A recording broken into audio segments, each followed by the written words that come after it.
The Benjamin Dixon Show is only possible with listener support. Go to www.patreon.com/The BPD Show.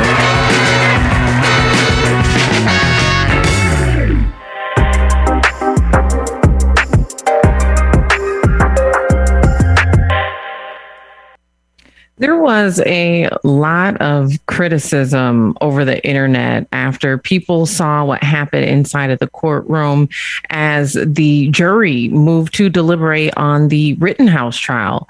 There is a clip we'll show you here in just a moment where you can see Rittenhouse drawing out numbers, basically selecting the jurors who are going to deliberate on his verdict. Take a look at this. Let's take strike the jurors as necessary. All of the jurors' numbers have been exhibited to the defendant, I believe, and they're paper clipped together now. And then please put them in the tumbler, and the bailiff will rotate it, and then the defendant will draw out 6 of the numbers. Do you want to leave them as is, Judge? Or no, just separate them and.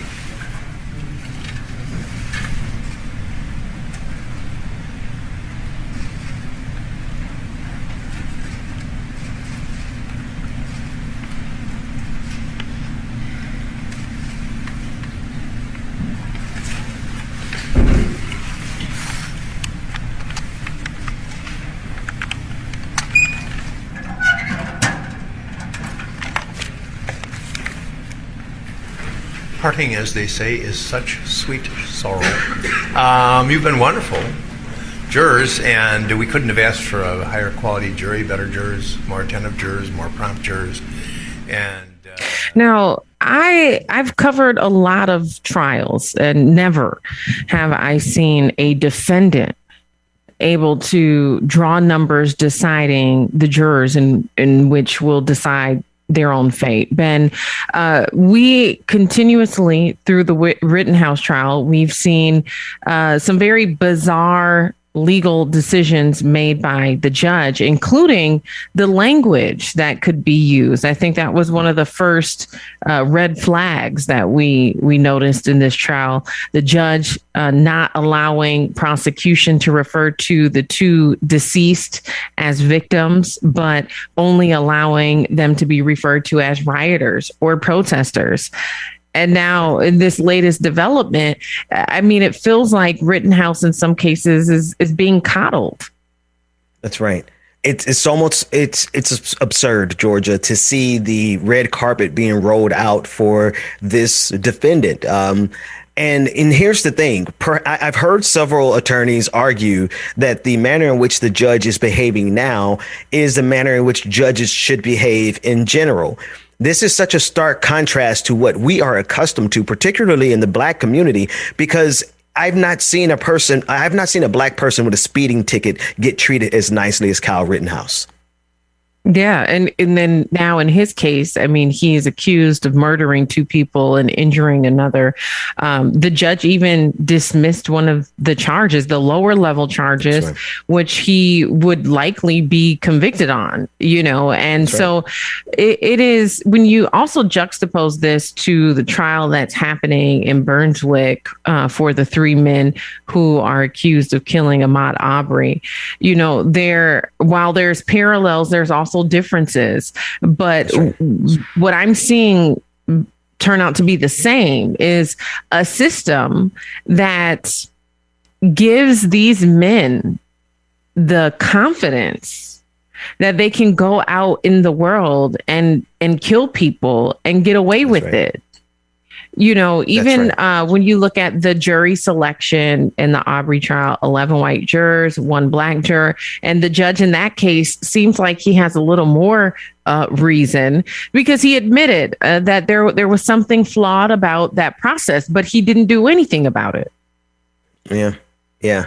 And Georgia, here we are. The hope of justice is based on the goodwill of the jurors. Because I think any good faith actor looking at what's happening in the Rittenhouse trial would be able to say that this is a farce, that this is a dog and pony show. In fact, it's a kabuki theater meant to insult us. What this judge is doing is meant to insult the mindset of all of us that are fighting for justice and liberation. And I think any objective observer would see that. And this is what we're hoping the jurors would be, objective observers. But, I don't know. We'll see what they decide shortly. And in the in the trial for the three men who killed Ahmaud Arbery, the prosecution has now rested their case. And we know that probably tomorrow, I believe, Ben, about 200 or more Black pastors are going to be taking a stand outside of the courthouse there after the defense asked for Black pastors to be removed and banned from inside of the courtroom. That's right. And so that's coming up tomorrow. Tomorrow, there's about 200. And quite frankly, Georgia, I expect even more pastors because once that call went out, once there was a direct challenge to Black pastors, we knew that this was going to happen. So we expect 200 or more to be there tomorrow. And while we're following both of these trials, we'll talk about this a little bit later.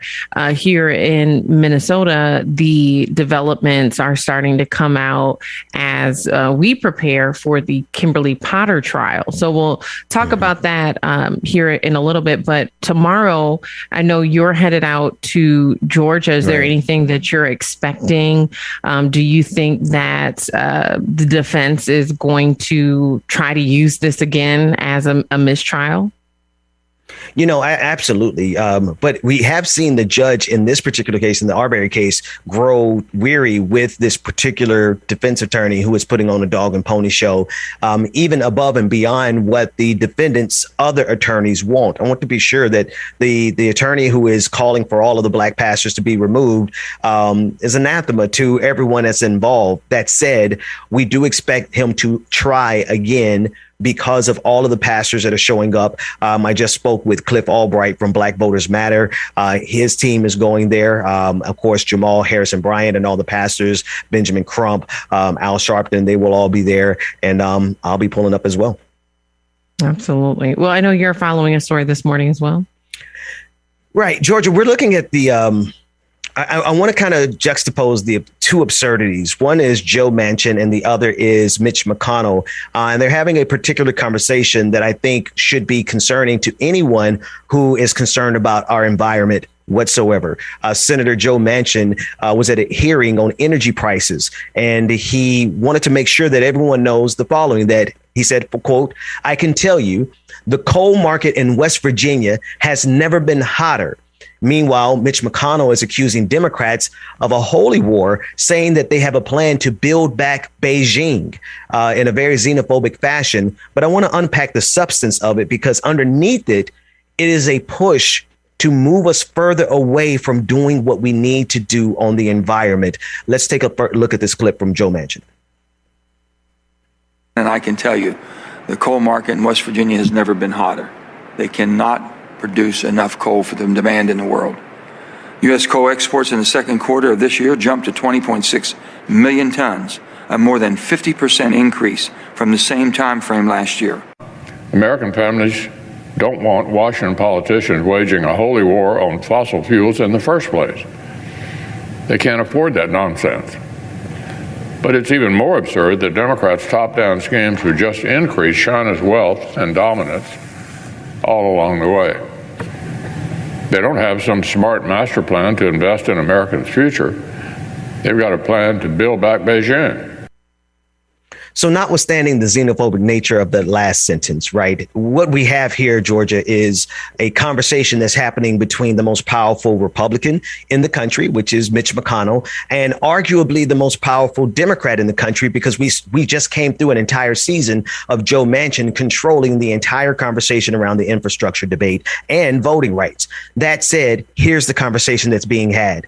You have the leading Democrat saying coal is the way to go. It's the best thing happening in West Virginia. And you have the Republican leader saying the Democrats are waging war on fossil fuels. And we are moving our country further and further away from the necessary conversation about renewable energies and about taking care of our environment. And our two top political parties in this country are not only oblivious, they are engaging in conversations that are going to intentionally sabotage our ability to do something to preserve our environment.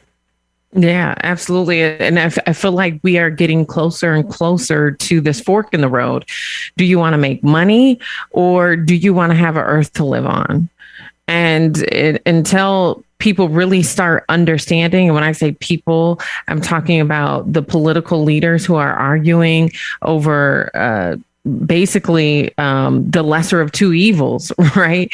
Until they start to prioritize the earth instead of money, we're going to continue to see the disasters that we've seen with the wildfires, with the flooding, with all of these different environmental issues, the oil spills.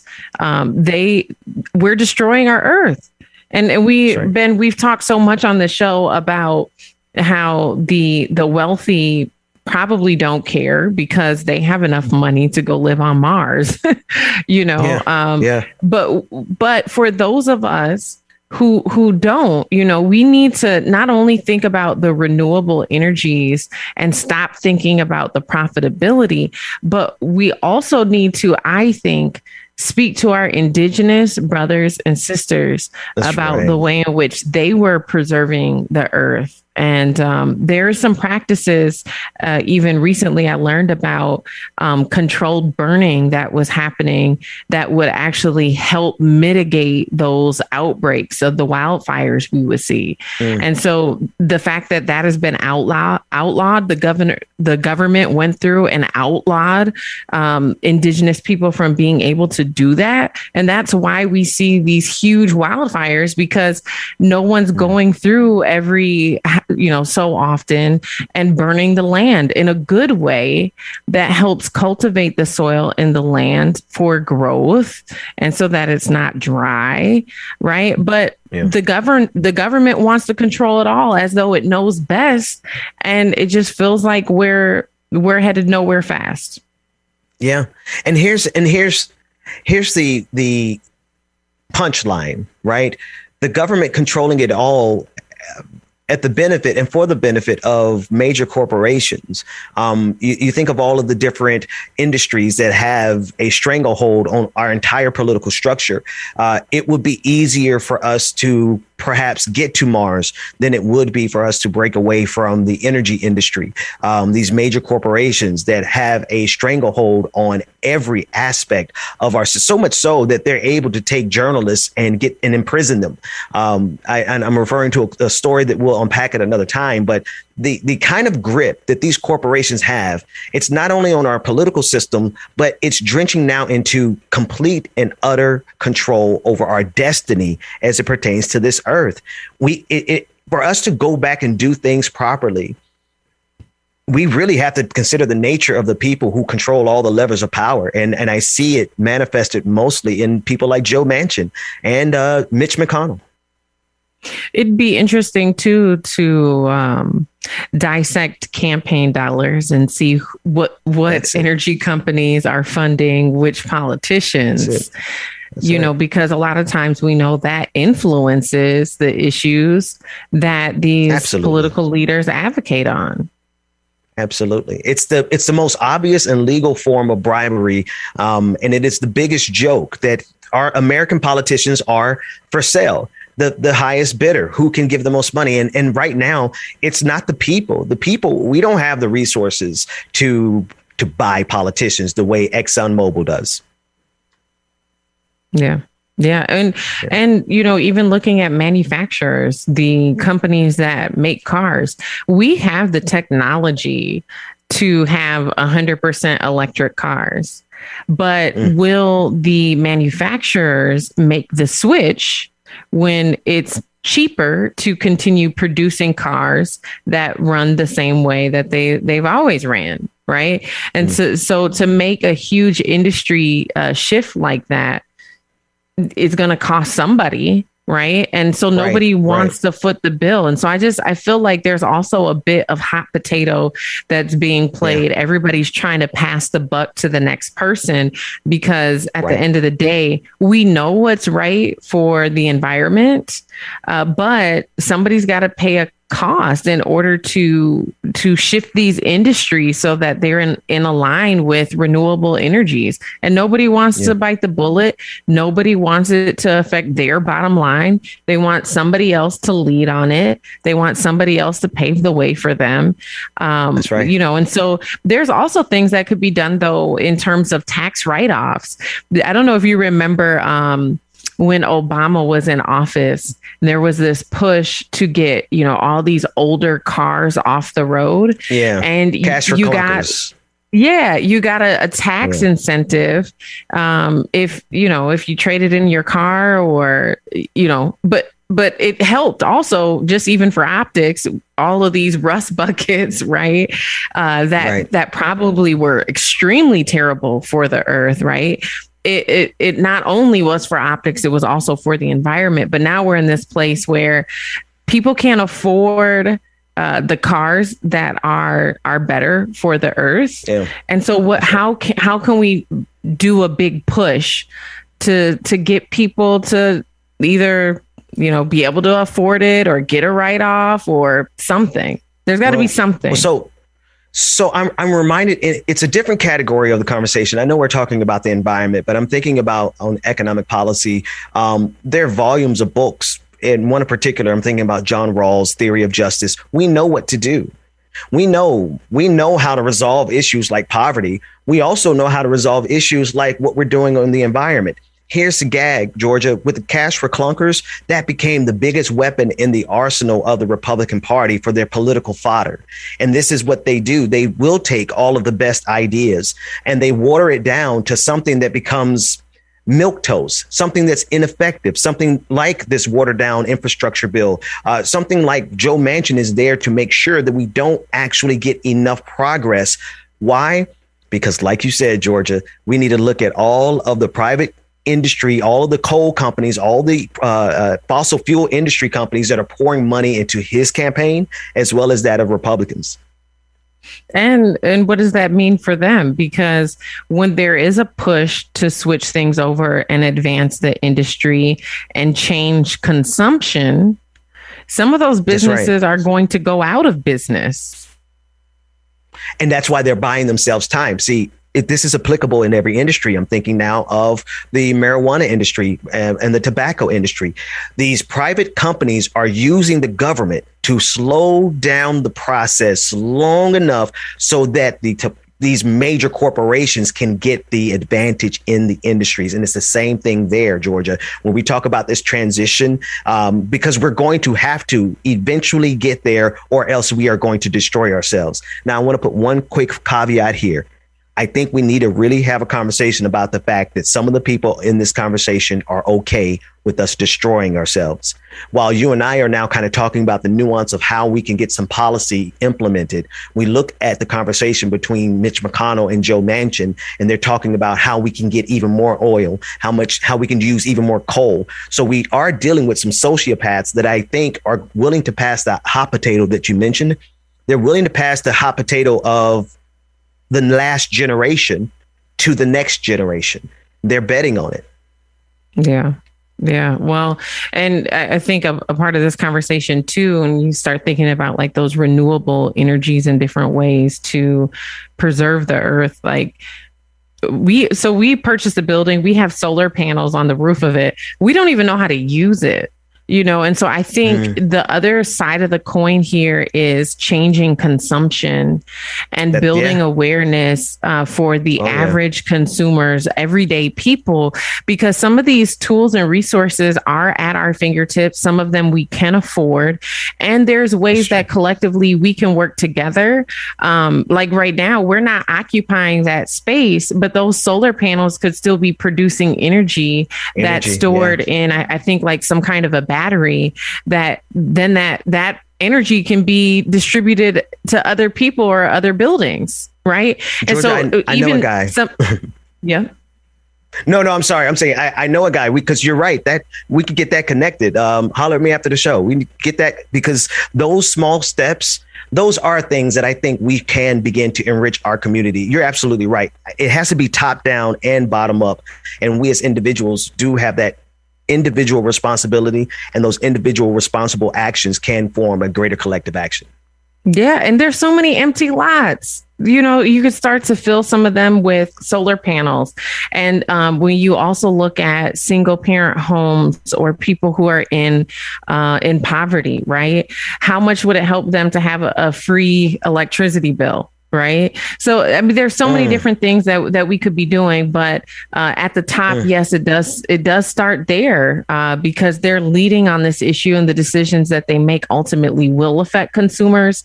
But we have to have better awareness and knowledge on how to utilize the resources that are already at our fingertips. That's right. Yeah. Well, I want to take a look at a story that we've been following for over, I think, a week now in Savage, Minnesota at Prior Lake High School. There was a video that went viral of a young girl attacking another young girl and using racial slurs. So just in advance, this footage may be triggering for some. The language is offensive. But I do want you guys to take a look at this because I don't want to water down. And there's nothing I can say to describe what's in this video that will give you an understanding of the tone and the level of hatred and violence, really, that's being targeted at a 14-year-old Black girl. Take a look.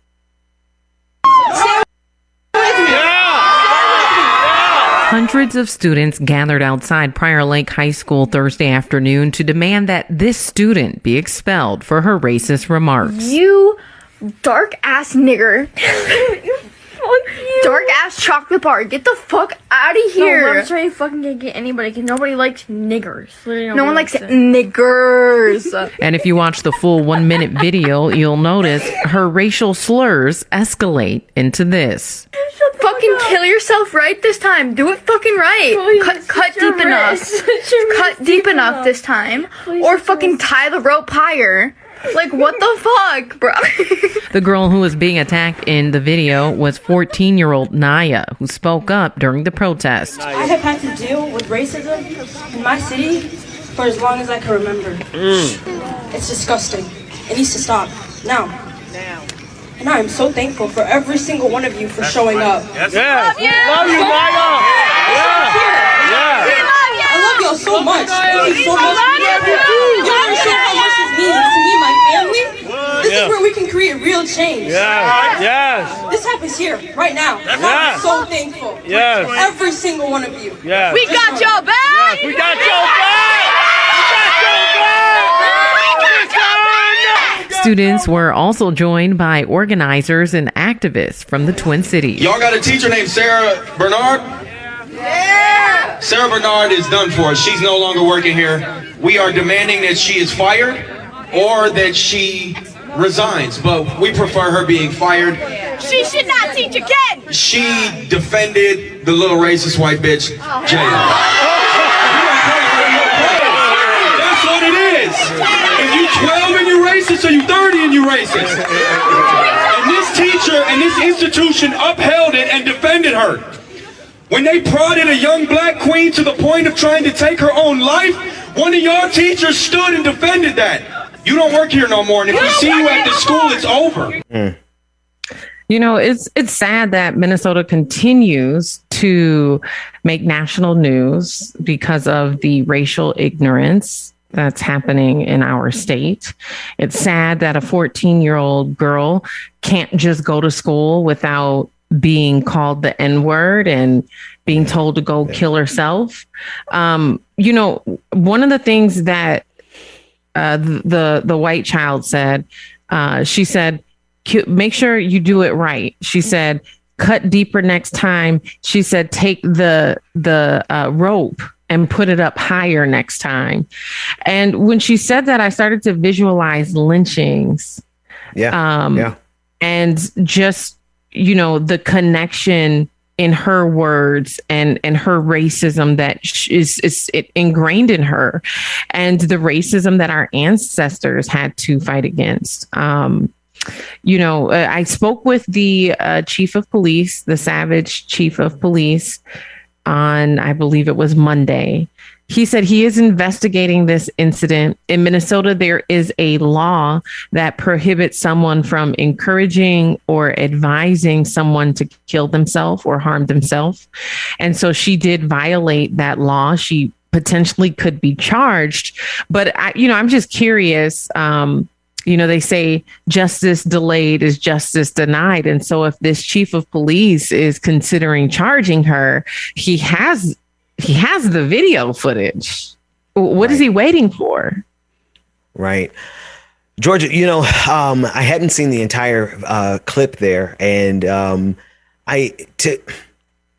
address your point, I think he's trying to wait to see if he's ready for the backlash. Because while we can see that video footage very clearly that she did encourage this young woman to kill herself, we're dealing with such an absurd moment in politics that I guarantee you the calculus that chief is doing right now is whether or not he's ready for the response from the conservative movement that is going to line up behind this little girl, this little white girl, and support her to the end, because they are supporting Kyle Rittenhouse to the end. So let's be sure there's no limit to the kind of support that this young woman is going to get from the opposition. And I believe that that's what that officer is considering, if nothing else. Well, I think being here in Minnesota and hearing not only Naya, but Ben, that rally where we heard the different speakers, there were dozens of students who came forward and said, I attend a school in, the suburbs, and we hear the N-word from students. We hear the N-word from teachers. The level of racism that these kids are exposed to and experience and have to endure, there something has to be done. Especially when you have the confidence to record yourself doing it and upload it to social media for the world to see, and to your point, it's like, but we've created a system that has given individuals with that type of hatred and racism in their heart to be confident. Because the system will drag its feet to protect them. The system will outlaw certain words to be used so that narratives can be favorable to them. The system will dismiss charges, right? But we know when the shoe is on the other foot, it doesn't go that way. And so ultimately, we're still living in a society where white people have the privilege to be innocent until proven guilty, and Black people don't. That's right. That's right. All the way to the point of, I mean, it's the absurdity that smacks us in the face. And I'm looking at the video of the little girl, Babatunde, if you don't mind running that B-roll of her again, because isn't that white supremacy just adorable? I mean, it's the Goldilocks Nazi, right? It is a level of evil and bigotry that's served up in a package that could look like Disney. She could be on Kids Bop. This is where white supremacy and this level of hatred and bigotry, and it's to the point of murder and encouraging suicide. We're dealing with a new level. Like, this kind of evil has always been here. But Georgia, we're dealing with the level of it being reborn in the next generation in a virulent way that I think we really have to study at, because this is a serious threat. I think we need to look at it as such. No, I couldn't agree more. And I'm going to continue following this story. Like I said, I've been in touch with the chief of police in Savage. So whatever they decide to do with their investigation, I'll have an update on that when it comes along. And then, of course, the Kimberly Potter trial starts November 30th. The jury questionnaire was published yesterday, and the defense has published their witness list, which includes the former chief of police. So there's already a lot of developments with that trial as well. But we are on the clock. So Ben, what can people look forward to coming up in the next hour? We're going to be discussing a famed radio host, black radio host, Joe Madison, who is going on a hunger strike in order to bring attention to voting rights. We're going to be talking about that in the next block. All right. Well, I will see you tomorrow.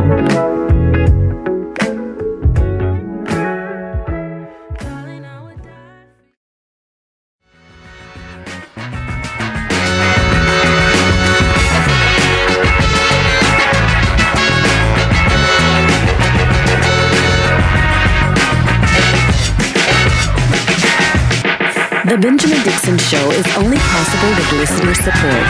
Go to www.patreon.com/The BPD Show.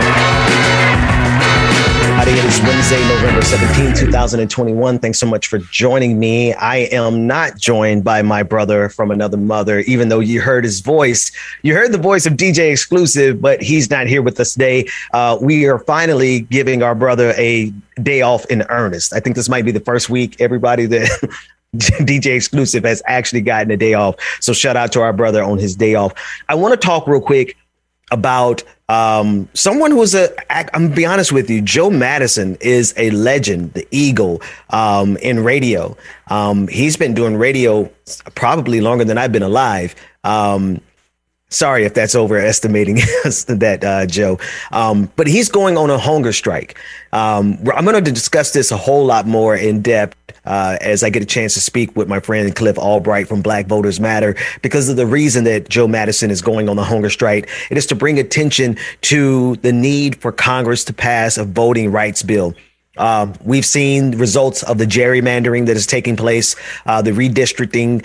We've seen the results of the voter suppression bills across the country. We've seen the crackdown intentionally on black voters.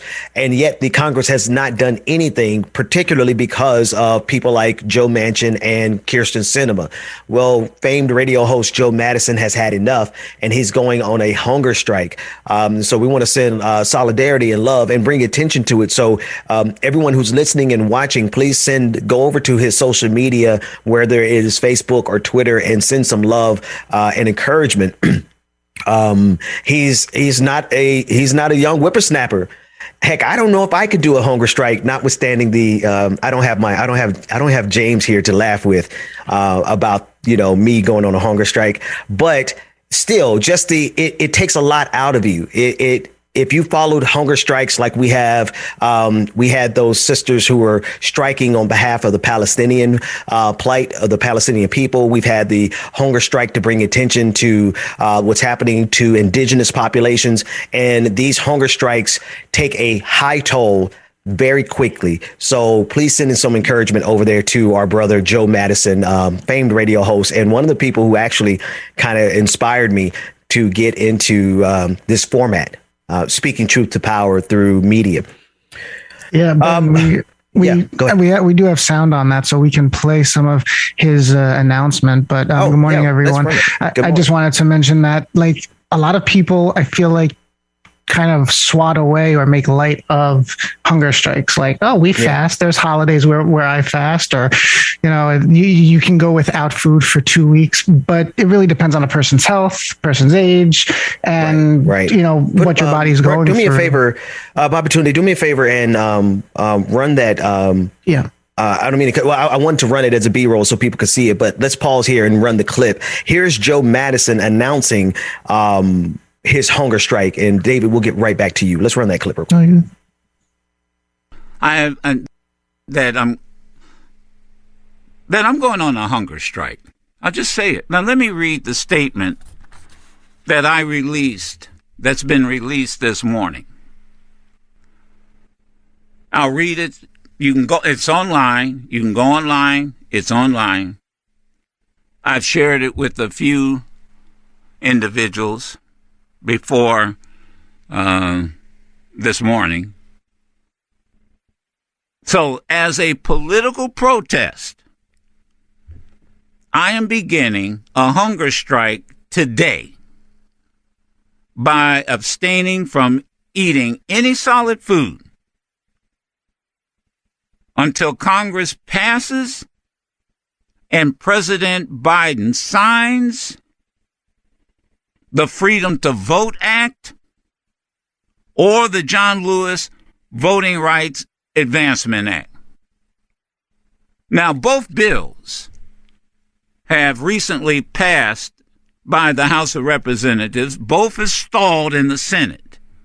Neither bill has garnered the requisite of 60-vote majority and have been unable to circumvent the required majority due to the Senate filibuster rule. Now, as all of you know, my show is action-oriented. It personifies taking action. I always say, what are you going to do about it? Now, again, questions will be asked. Well, aren't you concerned about your health, about yourself? And I'll tell you what my response to that is. I have 4 children, 5 grandchildren, and 1 great-grandchild. I am more concerned about what's going to happen to them and our country. And this is not business as usual. It simply is not business as usual. I have never, and this is what I'm hearing and seeing, I've never seen this kind of fear since the civil rights movement. So, that's Joe Madison. And again, I've been following him for, I've been following his work for years. And it's good, David, to see him. I know he's been a man of action. This is a big thing, though. And you were getting ready to say the kind of effects that it has. I wanted you to hold that to this part because I wanted people to see. A lot of people may not know who Joe Madison is, but he's an older guy. And when you're talking about hunger strikes, David, you were getting ready to say something. Go for it. Yeah, no, just that you don't, there's underlying issues, there's age, there's stresses, don't know what's going on in someone's life. And to especially I'm not sure if you mentioned his age. I don't know how old he is per se, but clearly he's up there. So it's just a matter of like taking that into consideration. And right. It's not necessarily a joke. We even saw the young people outside the White House, I think 10 days in, less than 2 weeks, where they were testing their blood pressure and preparing to go to the emergency room because they couldn't really function. Right. So we want to keep our eyes on this and just, everyone send encouragement via social media to Brother Joe Madison. He's on Twitter. He's on Facebook for sure. But show some love and support. And we're standing in solidarity with them. I want to shift gears to something that I've noticed in the Republican movement. This is the new play. Republicans need a boogeyman. There's never going to be a time that the conservative movement doesn't need a monster or a bad guy for you to be afraid of. What they are doing right now is slowly and meticulously setting up the argument for China to be the new boogeyman. And I don't mean in just a minor fashion in terms of a news cycle or a talking point, but I'm talking about actual belligerence and potential conflict with China. We see this building up consistently through the language of Senators Tom Cotton, Senators Ted Cruz. We even heard in our clip earlier of Senator Mitch McConnell, who's a Republican minority leader, talking about build back Beijing, pointing to creating a wedge issue between the Biden administration's attempt to build back better and some type of servitude to quote unquote communist China.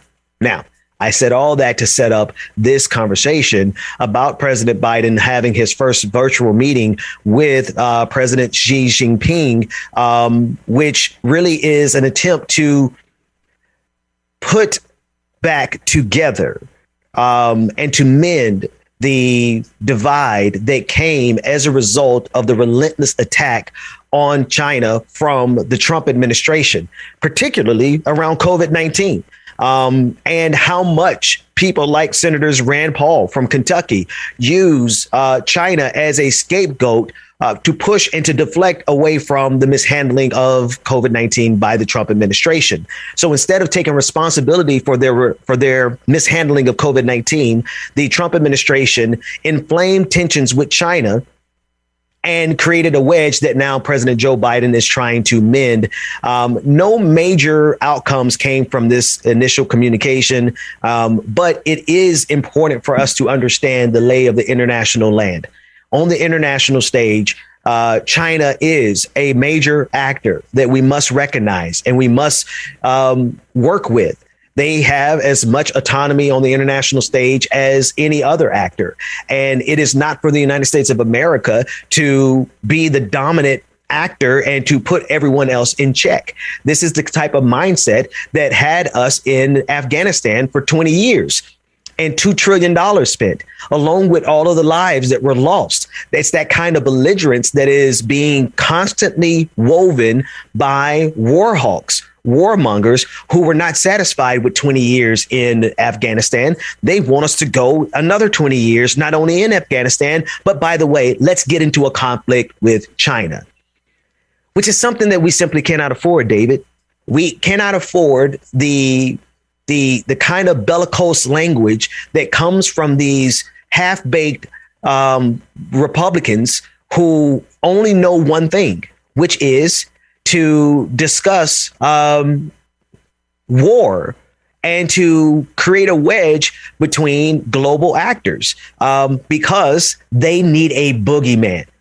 And of course, and to be sure, I have no need to give the caveats about all the things that are wrong with China.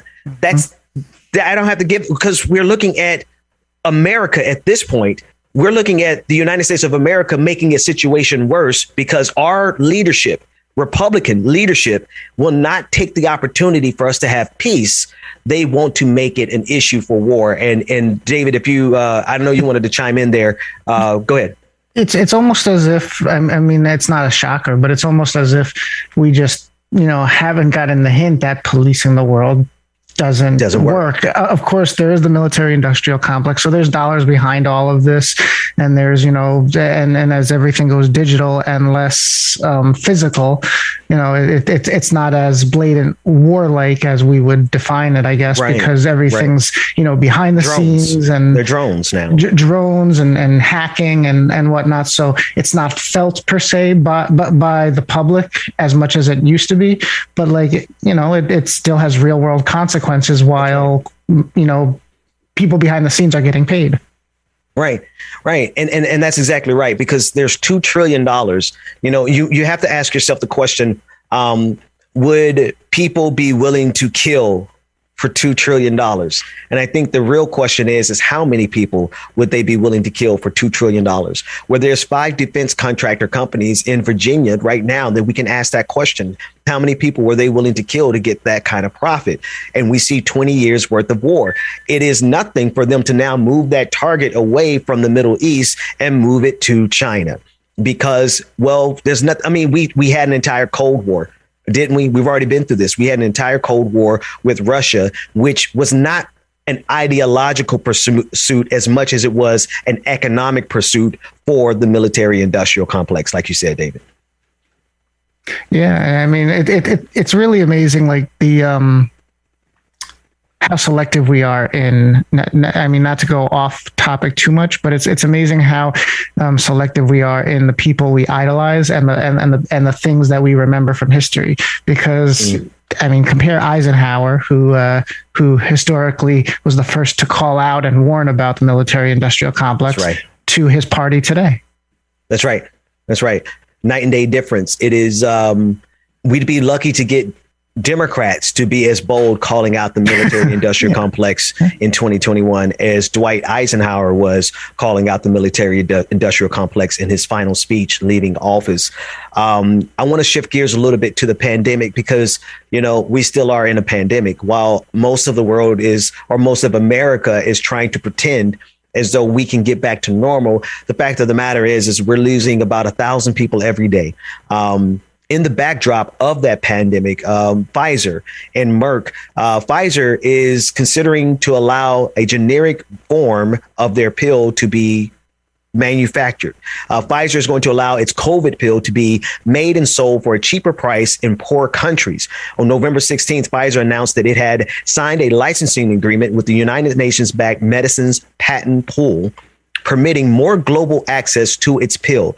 The agreement with the Public Health Organization would let generic manufacturers mass produce the pill in 95 low and middle income nations.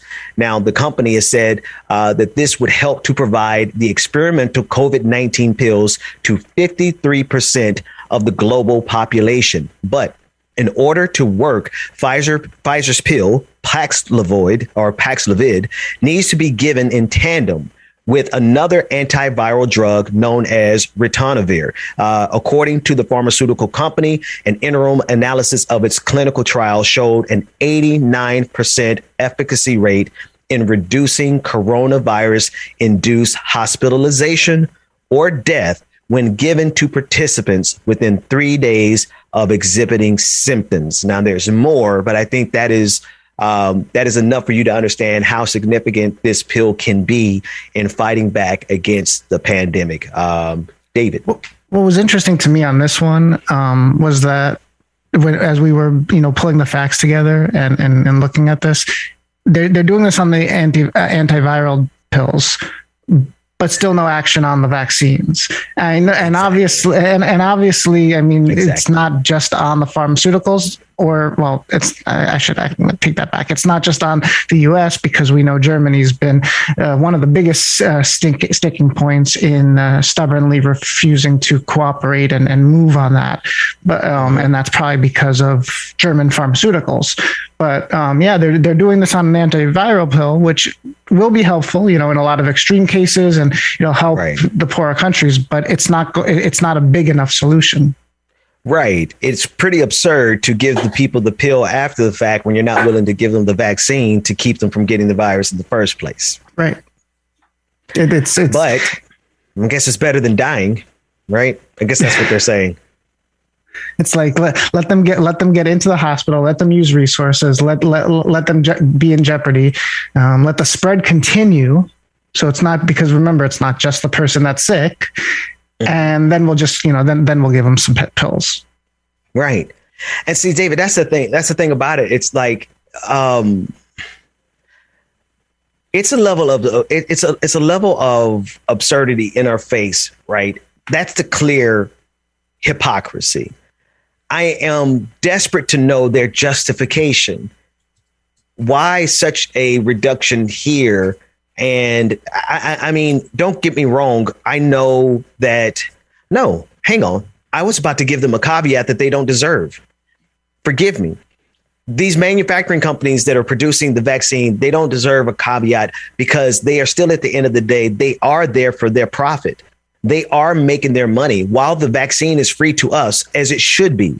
And while we are grateful that the vaccine exists, and I want to encourage everyone to go get the vaccine, we are also fully aware that these corporations are making every bit of profit margin that they could ever imagine making right now. And I guess, David, I just answered my question, because they can still make their profit margins that they want on that vaccine, but they need to get this pill into the conversation. So they drop the prices on it. Yeah, I'm going to, and I would tie this into, the story with China, actually, because we know that Biden spoke with the Chinese president about the pandemic and about COVID. I don't think they released many details on it because they rarely do. But the whole lack of cooperation with WHO and research and so that we can try to avoid having this happen again. I don't think we've seen movement on that either. Well, that's because we have so much political. We have a political choke point, right? We can't get past this impasse where you have the likes of Rand Paul, who has committed his entire life during the pandemic to pointing to the Wuhan lab so that could be the red herring that keeps everyone looking away from the fact that this pandemic did not have to be this bad. No matter where the virus came from initially, how we responded to it, particularly how the Republican administration last responded to it, that exacerbated this pandemic. But instead, China, I'm glad you brought it up, China has become the necessary and very easy scapegoat as it pertains to doing anything to move forward on this pandemic. Why? Because anytime we actually talk about progress, little man Anthony Fauci ends up, having to have it out with Rand Paul and his, fake doctor degree having behind, spreading conspiracy theories about China and the Wuhan lab. Meanwhile, the corporations are making hand over mouth with, hand over foot money because the pandemic is spreading uncontrolled. I know we sound like conspiracy theorists sometimes, but it's kind of at the point where it's like, it's right in front of us, folks. Go ahead, Patunde.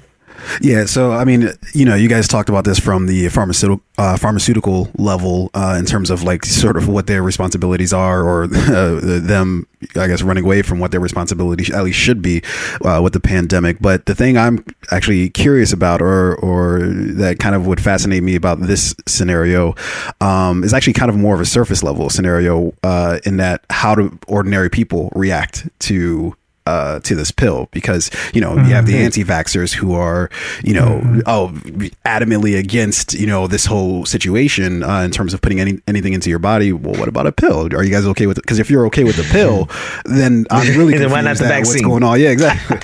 They're okay with any. Yeah. They're okay with any pill that's not pushed by the by the public advocates or the administration or anyone in an office. Which brings us to the tragedy of the commons, man. There's an article. There's an article. Well, actually, yeah. Before I go off on my little philosophical tirade, Tunde, I want you to finish fleshing out your thought. No. That was basically it. I'm just. It's going to be funny to see sort of the conversation that takes place around this, because if we start venturing into, oh well, we also don't like these pills, well, it's okay, well, why stop at this Pfizer pill? Advil, are you against this too? Are you against like where does it actually stop? Listen, because none of us are actually like doctors, so I don't or scientists, so everyday ordinary people, this conversation is going to get a lot more confusing if they're also against this thing too. Oh, how is an anti-vaxxer going to navigate? Well, easily. They handle this cognitive dissonance pretty easily, right? They have no problem with the hypocrisy because they're bad faith actors. And the other thing, David, that you were saying is there's a component of this that is intentional. It is the aspect of the public advocating for something collectively that is under attack. Because you're right. They probably actually are not going to say anything about this particular pill because it's not being, advocated by the public, by the government. Right. And they're going to be perfectly fine with the contradiction, Tunde, of saying, I don't want the vaccine, but give me these pills so I can live. No, they are saying things already. They've been saying things even before this deal for the generics came out. When mainstream media was pushing like, oh, there's this breakthrough pill from either of the companies, Merck or Pfizer. It was on Twitter, it was on Facebook that all of a sudden we're hearing about a pill being okay while ivermectin is not. Right. They're like, well, why is ivermectin bad? But this pill is okay. Why? And then, they jump to the fact that, and nobody's a fan of the pharmaceuticals. They definitely, take advantage and reap profits that are disproportionate and just really unacceptable. And on the blacks, listen, they make profit on the blood and the death and the dying and the suffering of people. Let's make no mistake about it. I don't know, you're going to find more people with a better critique of the healthcare industry, because it is an absurdity to me that they have the ability to make a profit off of people who are dying of cancer. How dare we allow an industry to make profit off of people in their most dire times of their life? So, but at the same time, we're in a pandemic. They have a vaccine. let's get that vaccine, folks. And if you're going to take this pill, you might as well take the vaccine. Am I right, Tunde? Like, you guys are killing me here. Yeah. I mean, look, I and I'm also into questioning everything, right? Like you can't enter everything with just, blind eyes. But at the same time, I do know my own limits. I know my own lane, right? I know how to operate video stuff. I am not a doctor. I am not a scientist. So if a majority of the doctors and scientists say, hey, this thing is good, I mean, who am I to vehemently disagree with them? If your optometrist told you to not get the vaccine and go with herd immunity, would you listen to your optometrist? No, mostly because I can't spell that. I don't know. Well, Rand Paul is an optometrist, and I believe he lost his accreditation. What is it? Their licensing for to practice, and he's encouraging herd immunity versus the vaccine. And he is a sitting U.S. senator.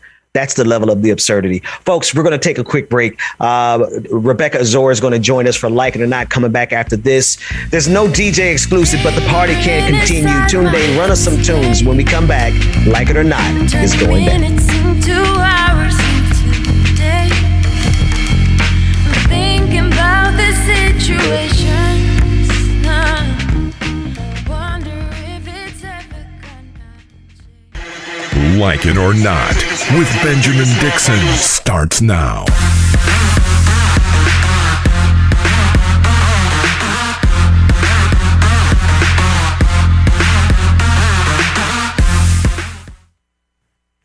Good morning, good morning, good morning. Welcome to Like It or Not, where we're free to tell the truth and not care who doesn't like it. Ben, I think I stole a portion of your part as well. You did, but you see, I can improvise. Yes. I'm Johnny on the spot.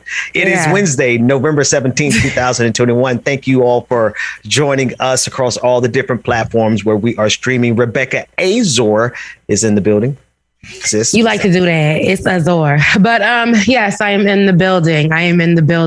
A Black woman once told me, anytime they pronounce your name wrong, you correct them. So, but I know you always do that every morning and you play. So I know that's part of the thing.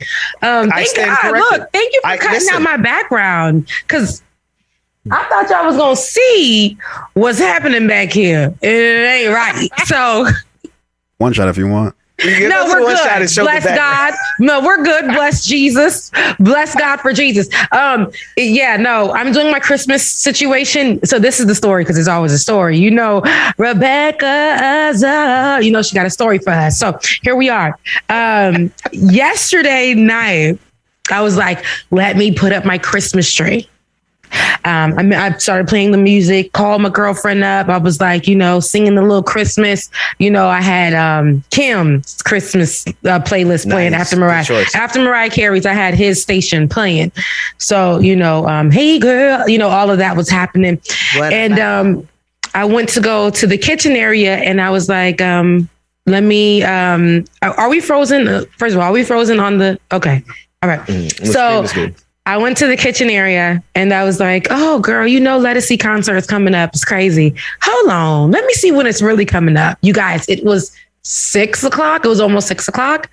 And I looked into my phone. Lettucey concert was in the next 2 hours. And I was like, wow. I didn't even, and then I had on home clothes, like putting up Christmas stuff, done pulled the Christmas tree from the storage. And everyone, when you get from the storage, you got to be like, is the critters in there? Are there spiders? Are there all of that? I already picked out because last year my theme was rose gold. And this year I'm going vintage. I'm doing red and green, the vintage colors of Christmas. So I had to pick those out and, just put things together. So if it's all over the floor, then I'm like, dang, I gotta go. I was in the kitchen at the time. I gotta go. So I literally threw on whatever, hopped in the car. Wait. You saying you randomly thought about a concert that you thought was coming up. You looked it up and saw that concert was coming up in 2 hours. Yes. You changed everything that you were doing and went to that concert. Yes. And it's crazy because Lettucey was playing, I think a Christmas song by Lettucey was playing, and I just was thinking about it, and I was like, "What the heck?" That was the algorithm on the Kim station. I think it was Kim and it probably was. So, but anyways, I get there, and you guys, now they're asking for my vaccination card, and I'm like, I better have it. I better have my vaccine card because I will not drove through Atlanta into Midtown with anxiety because around those times the cars get crazy. Finally get there and I was like, thank you, Lord, because I wasn't going to take no for an answer. I was about to fight the man at the door. He's just like, no, the performer said she needs everyone to be vaccinated. She needs proof of vaccination. So I was like, you right. And I'm not going to fight you on that because that's why I'm going to this concert. But damn, like, what the heck? So, but I had it by the grace of God. And I went through and it was nothing but grown women. It was nothing but grown men. I said, dang, I'm part of that. I couldn't wait to be grown. And now here I am. Me thinking I'm grown. This lady looked at me. The auntie crowd. You went to Yes, I am part of the auntie crowd. But the aunties look different in generations. Like, how grandmothers are starting to look different from the generations. Aunties now. Yeah. Look, I'm the rich aunt, right? The one that, the luxurious rich aunt. Yeah. Ain't got no money in the bank, but always looking good. Bills paid though. But yes. So rich. Yes. So we walking in there and they have like all the ladies, the black women have on their like diamond studded heels. They ain't been out in a minute. Diamond studded heels. The men got their 3 pieces on. And then you got the 30s men who got, because it's about that time. Trench, turtleneck, gold chain, Chelsea boots. You know how they do. So they out there too. So we all get together. I first sit by these 2 women and I'm sitting next to them and they start talking to me. They're like, well, I love the way you speak. Well, what do you do? And I told them 2 years ago, I actually performed in the museum next door. How did you say it? That's me. I actually performed next door in the museum, to a sold out crew. Ago, and they were like, me on stage. Yes. And now it's Lettucey. I performed in this area as well. She was like, wow. But I said, I'm actually a political journalist. And she was like, you're not like 22. I said, look, lady, I'm a grown ass woman. I don't like I'm a grown ass woman. Like, I'm grown. Wait. 22 that should have been a compliment. That's a compliment, right?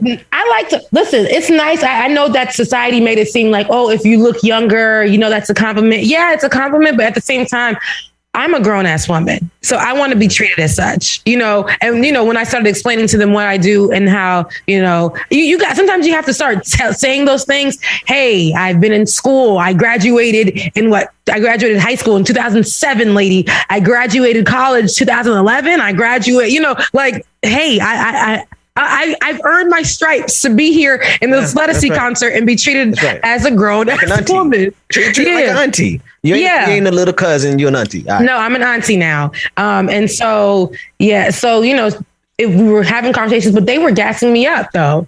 And they were Atlanta natives and I have never met real Atlanta. Like I've met them, but it's rare to meet Atlanta natives in Atlanta.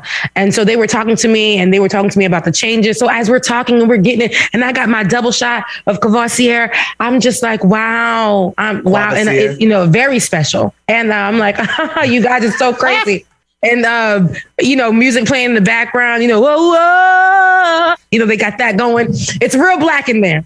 And so a man comes up, he's like, I think you're in my seat. And I'm like, I am not. It says 3 on here. It says 3. He says, yes, 3 left. You're on right. Oh, I'm just gonna go to the other side. So I had to walk, honey, to the other side, baby. Shameful. I was like, well, nice to meet y'all. Nice to meet y'all. Look, me looking at the man, just ruining the moment. Nice to meet y'all. Get to the other side. The story's coming to an end, but I get to the other side and I sit down. Davis. He mad. I get to the other side and I sit down. And in me sitting down, another woman comes to sit next to me. But why this auntie who had a young husband, she looks at me and she goes, so you couldn't find nobody to come with? Nobody wanted to come with you? I could not believe I said, Heifer, was she serious? She said, so you couldn't find nobody to come with? Nobody could come with you? Oh, man. And then, and it got crazy but then she was my friend towards the middle when the Lettucey was telling us to yell, I'm a woman. She looked at me, woman. Girl, don't look at me. Don't look at me. Because you can't find nobody to bring. Listen, it was good. And then the other lady on the other she must side have been of me, closer to her. She must be closer to her 40s, auntie. Because as you get closer, she was 40s. She was 40s plus. In my business. In my business. Say anything. After and 40, the one on the side, comes to mind. And the auntie on the side of me, she was about my age, and her dude kept talking to me, so she ended up switching seats. It was a Michelle Obama type thing happening right there when they switched seats over there. They switched seats. It was like, stop talking. I'm like, okay, well, dang, and that's why that one sister asked. You ain't had nobody you could bring with you? Yeah, she in my business. She was like, here she goes, single and cute out here trying to grab. I'm not trying to do that. I'm here for lettucey.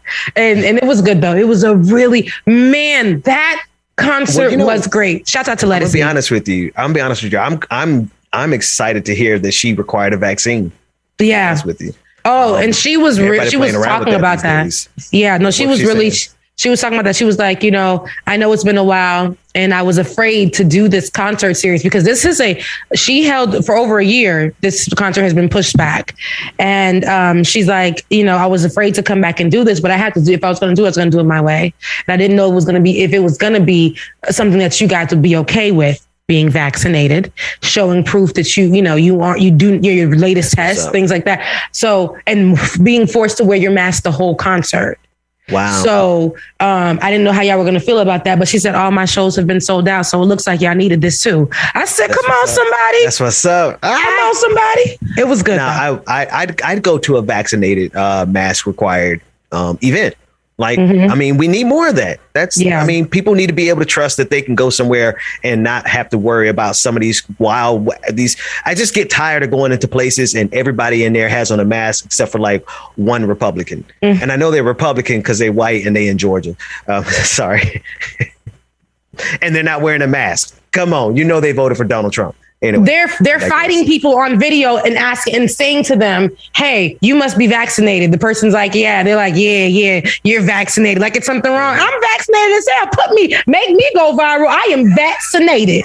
Not vaccinated. I'm vaccinated. Okay. Hey, if you got a problem with that, then, go take it up with somebody else. But I am back off of me, heifer. I am vaccinated. I am proud. I am waxed. Wait a minute, Rebecca, wait. Is this an imaginary person you're ready to fight? Because I'm like, wait, we turned the corner kind of quick. Who we fighting now? I seen that actually in a recent video of a woman, and she was a white woman at a Subway, and she was bullying a black woman who was the only one working from the front to the back. She was the cashier, the person making the sandwiches, and the person preparing the food,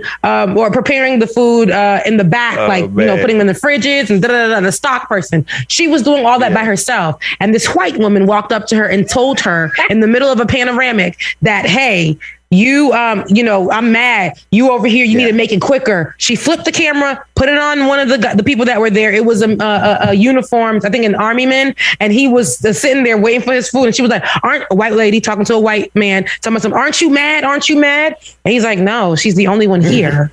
She's the only one here. I am not upset. And then she was like, you must be one of those vaccinated people. And he was like, yeah, I mean, I am.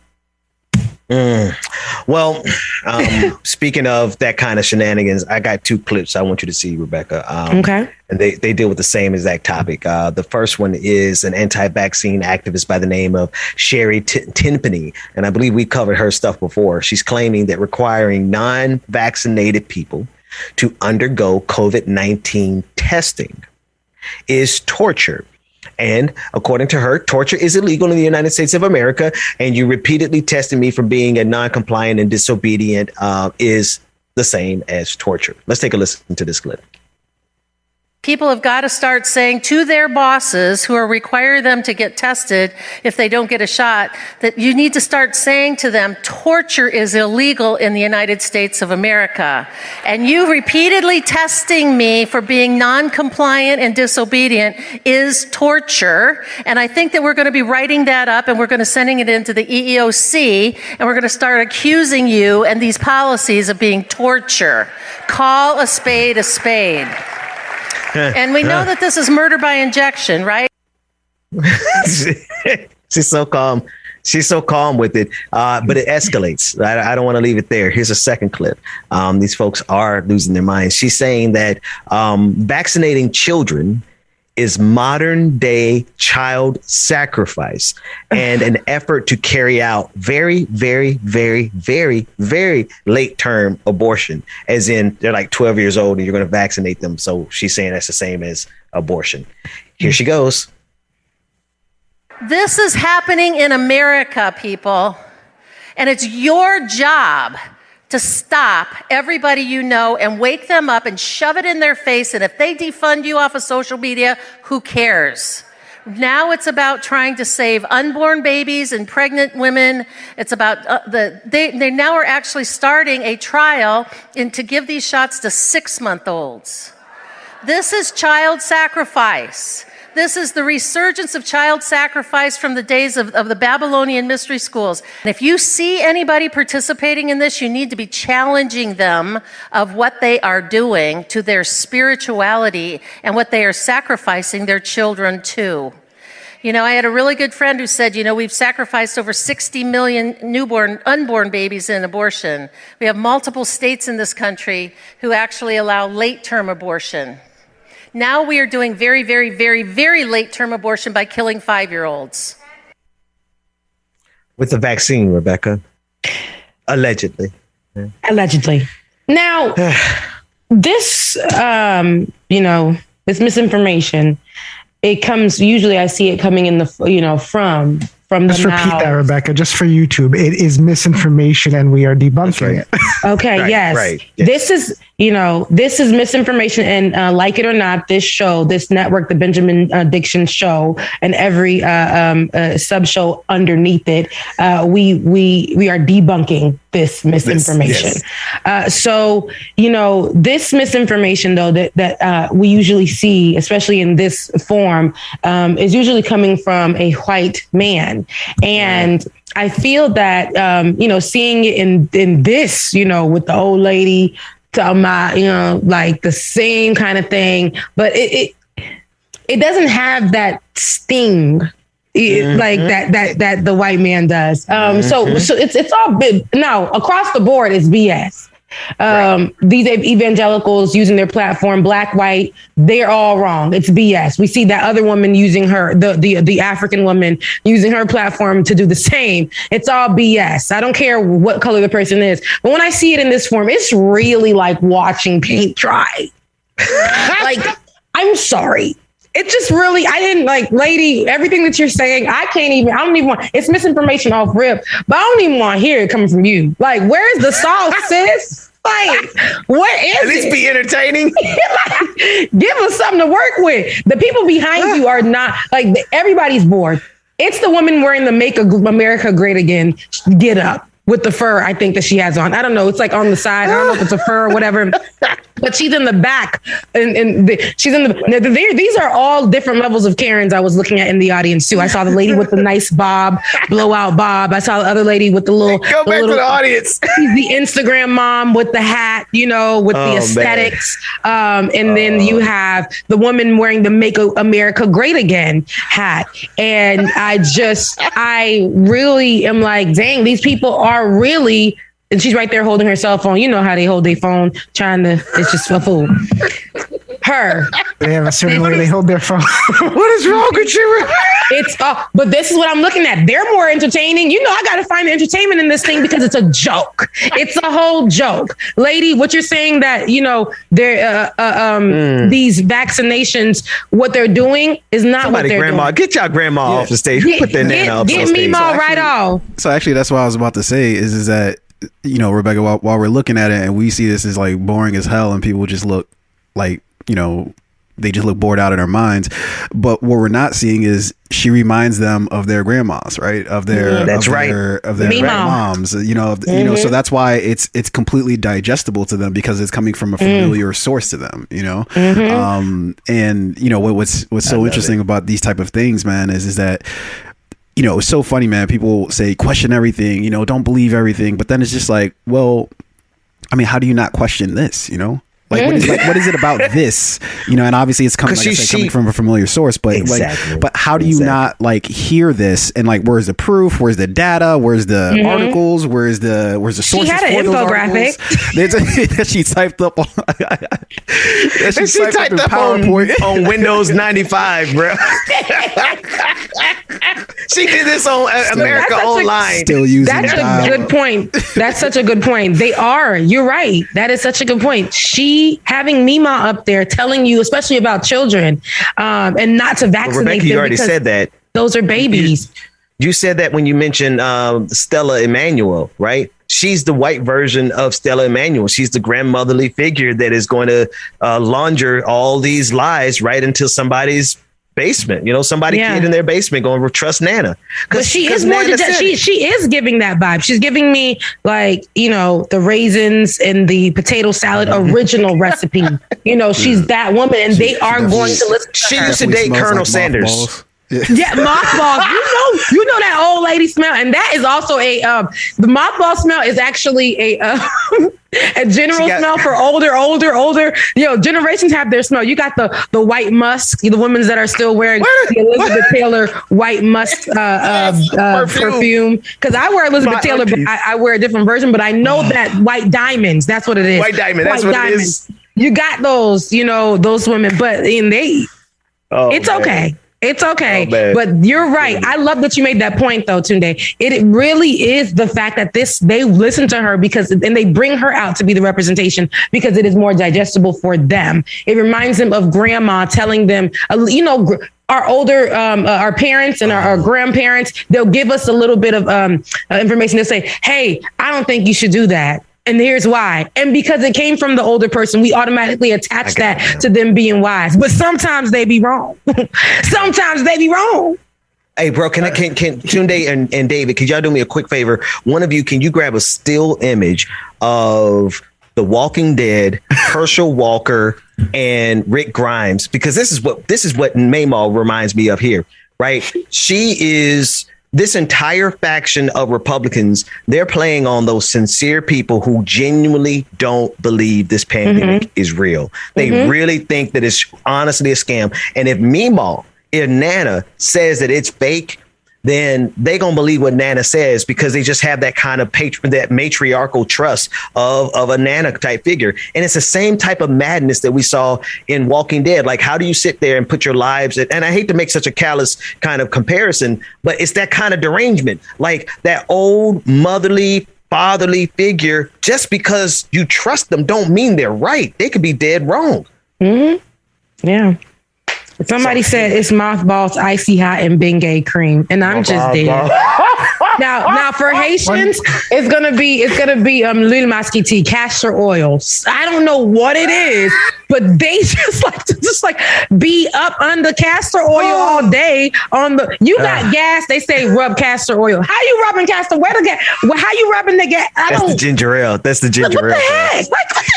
But you broke your leg. Drink some ginger ale. You got to cut castor oil. You got diarrhea castor oil. You got some anything castor oil. This is not the image I wanted, but this is what that lady is. This is what she's doing. She playing the Herschel Walker role, and she gonna bring in all of these crazy conspiracy. Go back to the lady. She is going to bring in all of the craziest conspiracy theories, nice and comfortably to her. Listen, she honestly might be the most dangerous person out of all of them on stage. Yeah.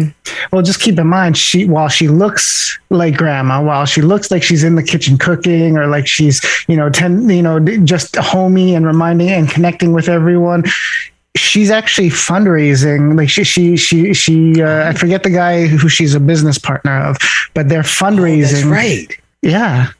That's the crew. Remember the crew that wanted to raise $100 million to fight back against Black Lives Matter? Corporations for Black Lives Matter. We put them on. We covered that story on here. Remember when we were saying reawaken America? People, they sleep. The people behind you sleep. You're boring, but at the same time, they will use this as the the grounds to push forth this message, bring forth Mima, put up Billy Ray Jesus, put up who else? Anybody that they can.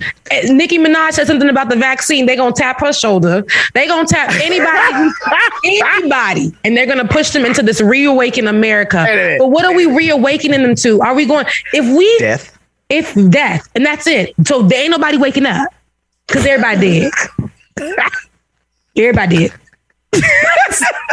I gotta move on because we about to get even worse with this thing right here. All right, so Rebecca, when you were talking about concerts earlier, it was but you said Lettucey, so I was like, okay, it was a nice, cool, everybody was calm at that concert. Beautiful. It reminded me of the Astroworld incident, and the young 9-year-old little boy who died. But also, there's so much that's happening around that. There's another story, and you might know more about this than me, but Little Uzi had a concert and someone passed out at the concert.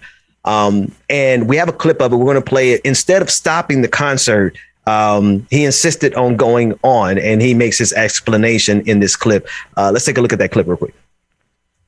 I don't take no breaks.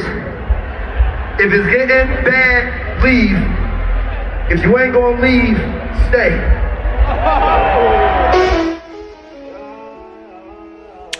So a lot of people responding. He refused to stop his show for someone who passed out. And this is after the Astroworld event. And this is after, I don't know to what extent he's got to know what's going on. I mean, they got to have talked to him about it. So, but there you got it.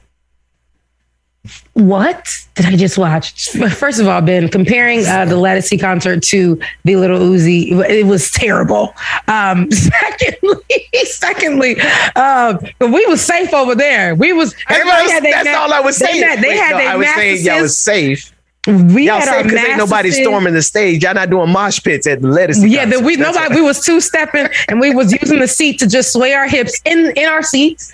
We had balcony levels that nobody was trying to dive down and do that. We were in the Atlanta Symphony Hall, something with how they say Haitians, prestige. Bagay qui senti bon. Et pas bagay mosh pit qui sa. But as I'm watching this though, it is sad because this culture of moshing or being very aggressive, it's been a thing, right?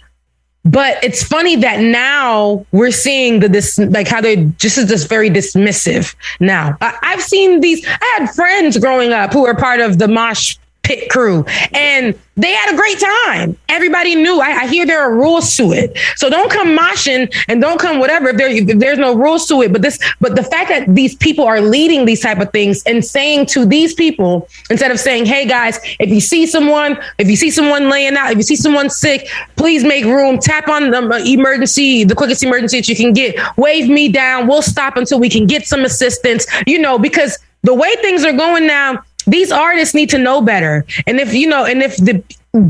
you're teaching your audience how to be. You just told them, die where you are. Die for me where you are. Yeah. Die for me where you are. And this is where I say the culture of it is getting really, really crazy. But to see Lil Uzi, be a part of this is a problem for me. I don't really know what he rap. I don't know what he sings. I don't know. All I know is he dates one half of the City Girls. And I really don't look at it. It's giving. What is the pants? What is it doing? I'm being an auntie right now. You gotta run that back. He dates one of the City Girls. He dates one half of the City Girls, Jatavia. That's as alarming as Tory Lanez dating. You mean Tony Braxton and Birdman? No, that one too. My God, you hurt me today. No, Megan Thee Stallion and the look. And Tory Lanez when they were briefly dating, but we didn't even know they were dating until I feel like he shot her. Until he shot her in the pinky toe. How you shoot Megan Thee Stallion in the pinky toe? There's a lot of troubling things that you said in the last 30 seconds. I'm sorry, but anyways, Little Uzi Vert is a problem. This By the way, we have a guest. I'm sure has a problem with it too. Go ahead. Okay, yeah, we can bring this guest on. Pascal, are you there? Yeah. I think he's here. somebody who knows a little bit more about culture than myself. Because a third box, Brother Pascal, another bald man. I don't feel quite right without having at least two bald men on the screen at any given point in time. Brother Pascal from the Pascal Show, how you doing, man? Man, I'm chilling. How you doing? Man, I'm doing good. It's been a long time. I know we've been out of pocket. We've been off and having shows and been taking breaks, but we're glad to have you here, man. Yeah, man. Yeah. Hello, Rebecca. How you doing, sweetheart? I was gonna say, excuse me, there's a lady in the room. We speak to the woman first. Speak to the woman first. I'm a woman. That's what Lettucey said yesterday. I'm a woman. She said that yesterday. I can take the rest of the day off. So, go ahead, guys. Have a good time. There you go. Bye, baby. Bye. What? Okay, so you guys are talking about this little Uzi thing, right? Is that we're talking about this little Uzi thing with him being on stage and basically dismissing the fact that somebody passed out at his concert. And we know with the latest with the Astroworld tour and what happened with that, people dying, people hospitalized, people brain dead. It's crazy. My best friend actually just texted me one of his lyrics. She said, "Push me to the edge. All my friends are dead," is one of his lyrics. And that just lets us know all we need to know. Pascal? No, my man needs some mental health counseling. Oh, go ahead, Pascal. All my friends are dead. Okay, so here it is. Because I'm actually going to be covering a piece of this on my show today too. And I just saw that you guys were talking about it. I'm like, oh, this is perfect, great. So here's the thing. Obviously, there's this whole thing about raging, right? And I'm not saying Cajun, not Cajun chicken, raging. For some weird Raging Cajun, not Raging Cajun. Not Raging Cajun either. So it seems like there's this thing, right, where they all want to go out there and quote unquote rage, right? And I mean, not throwing any shade towards Lil Uzi or anything, but now that the climate with concert going is so sensitive, is so palpable right now. You have a certain amount of responsibility when you get on that stage now, more than ever. Right. That's right. We should be, when you're on there and you're a performer and you're doing your thing and people are passing out and the audience is letting you know that they are passing out, please do what you can to tell people to take a few steps back or anything of that sort. But what's really interesting about this one is that he stops the show and he basically says, if y'all want to leave, y'all want to leave. If y'all want to stay, y'all want to stay. We rage in here. And then they turned off the music. He got shut off. Okay. So that's good to know that he got shut off. So he was on stage. He's doing his thing. Some people a woman is passing out in the front row.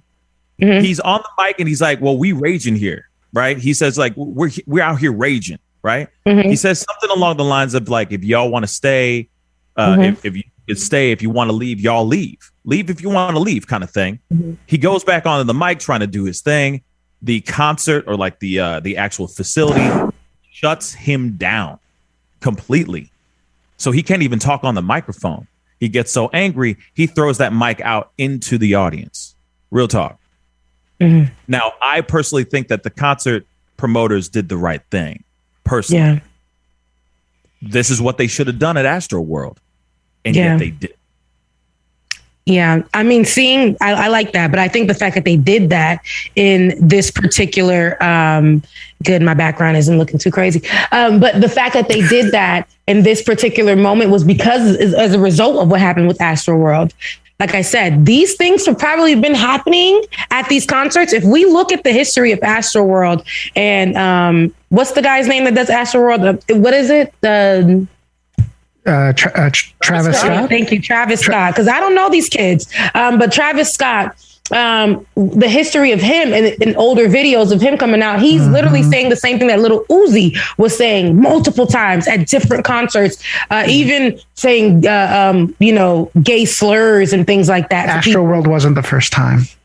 Exactly. Astroworld was not the first time. So I think as a result of what happened with Astroworld, it's kind of like what happened with Starbucks. Remember when they were like,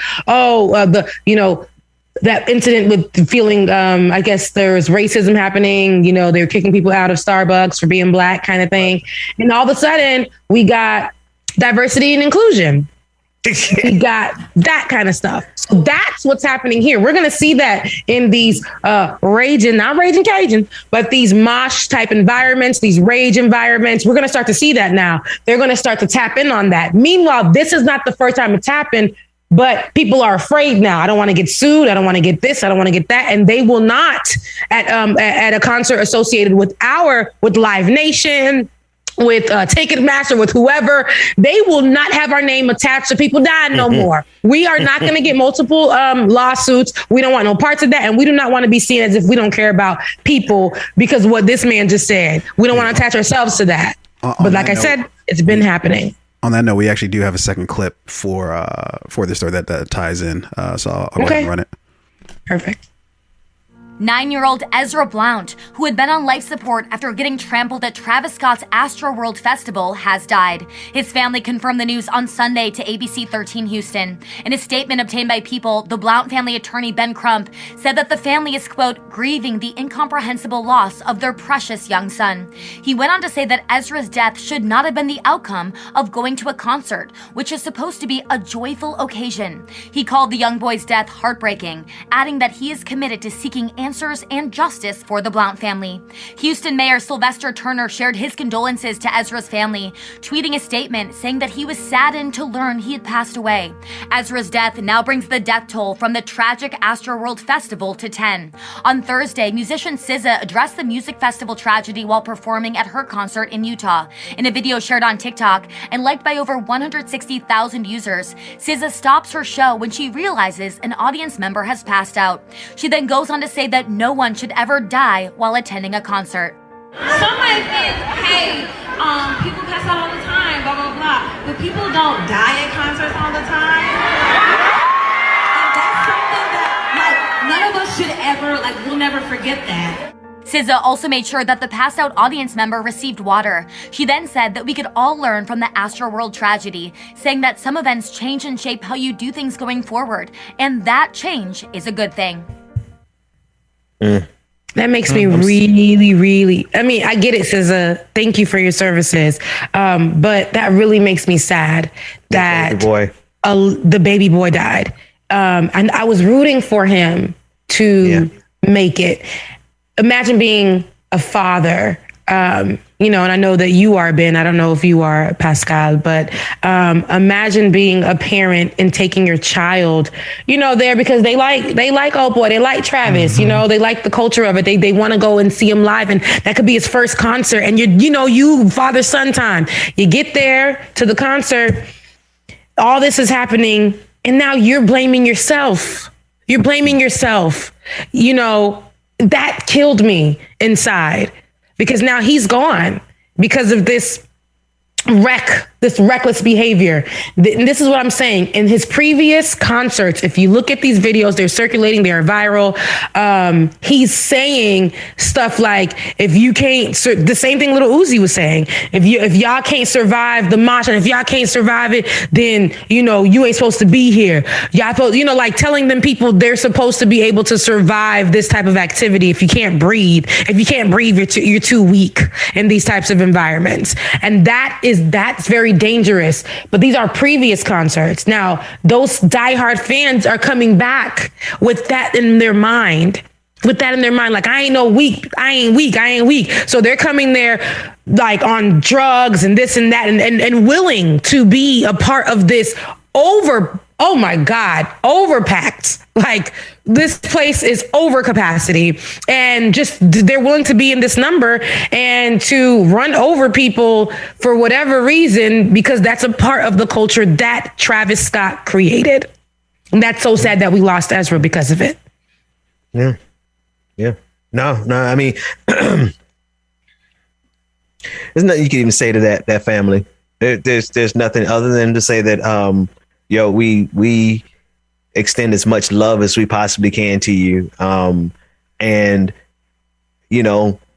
that's all I can say, because you're right, Rebecca. I can't even imagine. I can't imagine how I would respond, but I'm sure that they're responding with as much grace as they possibly can in an absurdity. It's absurd. It is. Anyway, the point is this. I have a question for the two of you. Is their music that good? is Travis Scott's music, is Little Uzi's music that all I know is that one song that push me to the edge, all my friends I know that one. The Travis Scott song, I know if somebody tells me, I'd probably be able to be like, I don't know. Pascal? I mean, I'm an I only know that song that Rebecca just quoted. Pascal doesn't want to upset people. Travis Scott. I know a bunch of songs. I used to play a lot of his music when I'm working out. He's part of my workout song list type thing.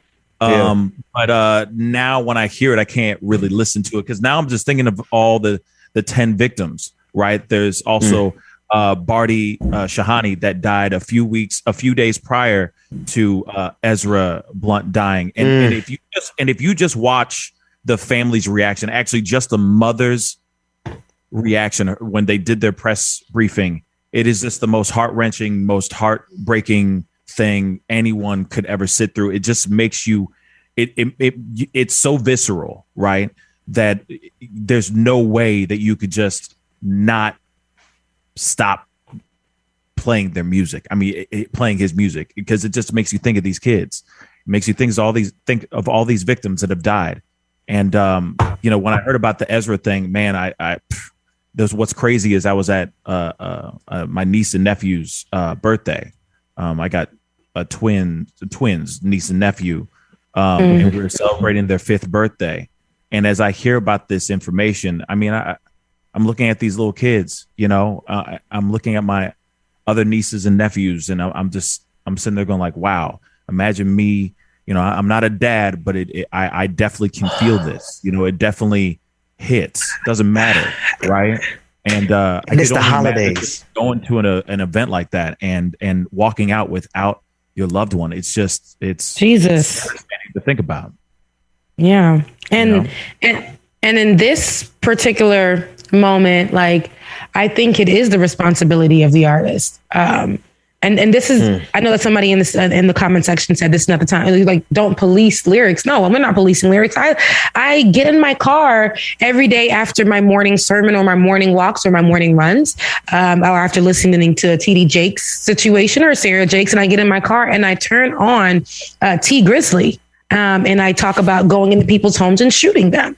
But I'm not doing that. I'm laying somebody's body dead, gun to the head. I am that person. I put that on extra blast as I'm riding through my very white apartment complex. There are some things that you don't want to be clipped out, Rebecca. I feel like that might be one of the things that you don't want to give the people that to clip out, because they're going to soundbite that way. No, give it to them real good. What's the lyric again, Rebecca? No context, Rebecca. They can clip out a lot of things I say. No matter what I say or do, they're able to clip a little piece of it and say that's what I said. But now, I me listening to that type of music, but that does not mean that, I don't want that. I'm not out here doing those kind of things, right? I don't want lyric policing, because we have all types of music that say all types of things, as long as it's not like rape and all that stuff, whatever. I won't listen to it. But we have all types of music that say all types of things. I don't want lyric policing, but I need these artists to be responsible. Right. Yeah. The music is a form of art, but you guys are coming here and telling people you should die for my art. Yeah. You should die for my art. And that's why I'm like, hold up. First of all, your outfit is whack. Okay. 2 feet tall. Your hair is whack. You look dusty. Okay. The tattoos are whack. I am not dealing with that with you. I'm not dying for you. I have a life. Pascal. And who are you? Who are you for me to die for? Your music's all right. Like, it is what it is, Pascal. I ain't dying for nobody's music, Pascal. I know you ain't dying for nobody's music. I know you're covering this, and I know you got to get out of here, man. Tell everybody how. Dang, Pascal. Wait, I was really trying to get you in on this conversation about the baby. He's got it. And Dana. Yeah. Baby. Oh, wait. And I ain't talking about the baby. I ain't talking about the baby. I got like 2 minutes. You can jump into it real quick. I got 2 minutes. Okay. All right. Let's do it. Because I got Rebecca. I got some things to say. Go ahead. Okay. So yesterday we played the wrong clip. I'm hoping, Josh and I are hoping that we have the right one today. How do you have the wrong clip? It's so right. Look, all I'm gonna say, there were like 50,000 of them. So all of them apply. I don't even know what clip you played yesterday, but all of those clips apply. Whatever clip you have, let's roll it real quick. Mm-hmm. I'm not trying to be. Listen. You're not.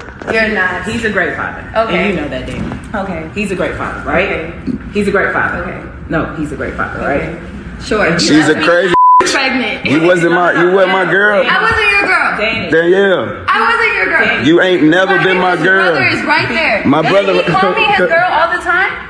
I had that fold out, man. That's funny. This is some trapper black shit playing gone wrong. Yeah. That's what this is. Stop fucking show. Yeah, this is trying to trap a going wrong. I'm not going. Are you crazy? You just came at me last night, you idiot. Shout out, you beg me. You be begging me. Last night, you idiot. This some jail. Hey, somebody tell Maury to call baby, man. Let me run up a quick 10M. Yeah, okay. Don't ever let me run up a quick 10M. Somebody tell Maury to get on Maury. Shorty is more material. Get up out my crib. Come on, get off my table. Get outside. They don't come out here. Oh my god. Get up off my table, shorty.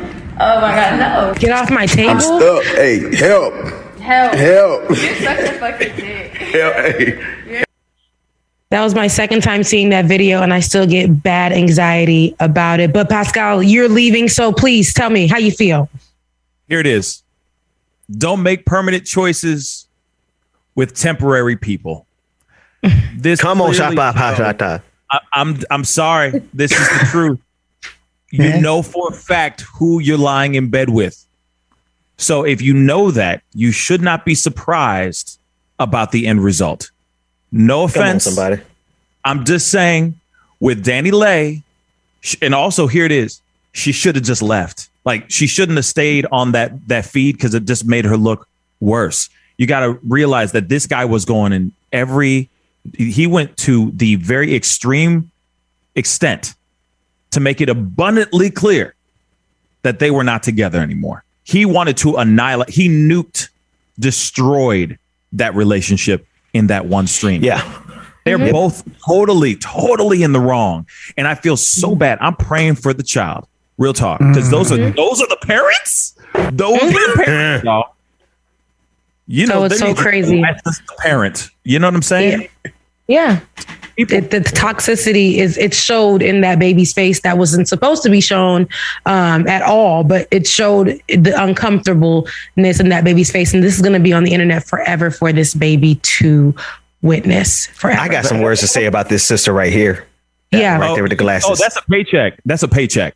She's no, making but I got it needed to be said for legal reasons because they kept, and she didn't even know because she's lost in the moment. Dan Lee is lost in the moment. She didn't even understand that if it's recorded that she is saying that he is a great father, then he has that as proof. She said I was a great father. So that's why that was being forced on her in that moment. But Dan Lee doesn't even know because he's belittling her. She has been pushed to the edge. And I hear what you're saying, don't make Dan, you got to go. But listen, don't make, what is it? Would you say temporary? What was it? Permanent choices with temporary people. Now, in the moment when you can meet a little beady head, black, white, purple, yellow, whatever, man, woman, or whatever, you could meet that person and they are a great actor. And you have already opened yourself up, right? It was opened yourself up to somebody who showed you that they had the intentions. Working on a relationship is not a bad thing, right? Because that's what people do. Grown people work on their relationships, their issues together. After working on something, the person comes back and tells you, hey, I want to do this to be with you, whatever the case may be. Sometimes you already love them enough and put that trust in them. And you don't even know that you're being a fool in that moment because this person is showing you that they are ready to go. Then that turn of a corner, you're not ready for that turn. You're not ready for that turn of events. You didn't know that this turn of events was coming, right? right? And boom, that's where she was. But she was already in the moment where she was so in love. She has this baby. She thinks that this is the way to go, especially being so young as a first-time mom, thinking that letting everything go because he promised her this is the way to go, because she was already in her mind thinking, he loves me, he loves me, he loves me, he loves me. Sometimes you get so emotionally messed up with an emotional, immature person that you and that person, it ain't gonna work, because you're looking for this person to change and be that person that he was when you first met. But she has to go through and do the work. She isn't there yet, but she has to go through and do the work where she realizes this person is never going to change. Yes, this is my baby's father. This is the baby's father, but this is not going to work. She has to go through that. And I don't know if this is the time. And I know everybody was saying she should have left.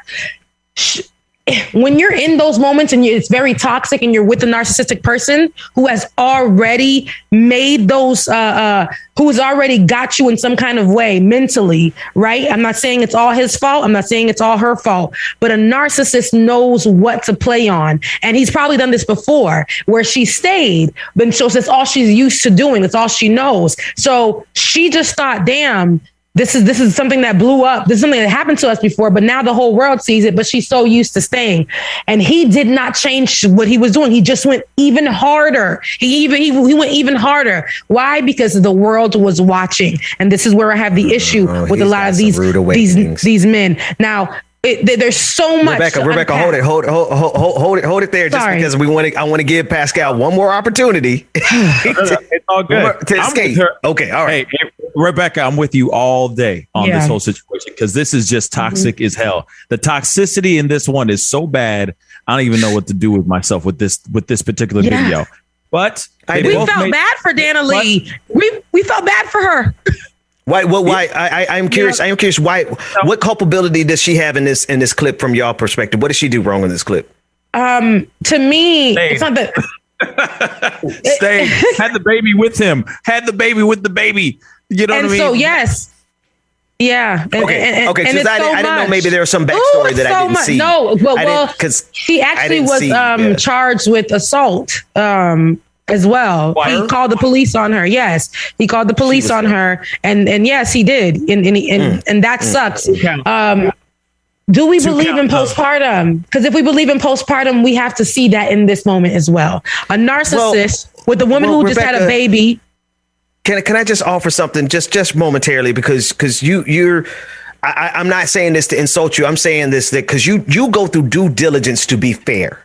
OK, you're giving baby too much credit here in terms of, you're not. It's not this difficult.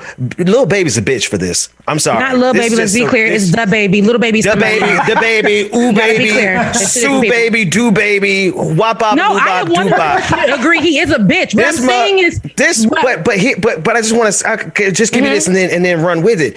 It's that sister. Little two things. Danley. Child support. That's all I'm going to say.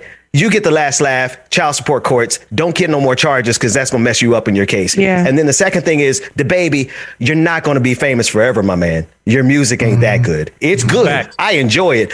But there's going to be a time when we're going to be like the baby who, and the people that you stepped on while you're at the top are going to be the people. You're making yourself Dana Lee's footstool. You made yourself her enemy. Now God's got to make you her footstool. Yeah. And so, go ahead, Pascal, because you about to leave. Say your piece. Because I'm going to go in. He's been trying to. I feel like he's been trying to sabotage himself for the longest for a while now, since the Rolling Loud incident and on. Well, this level. Does not make him. That does not make him. This does not make him look any better. This just makes him look like an F-boy even more now. But the thing is, that's what I'm trying to say. She been known that this guy was an F-boy. Even when she got into bed with him. Here's the thing. She got pregnant. He left her.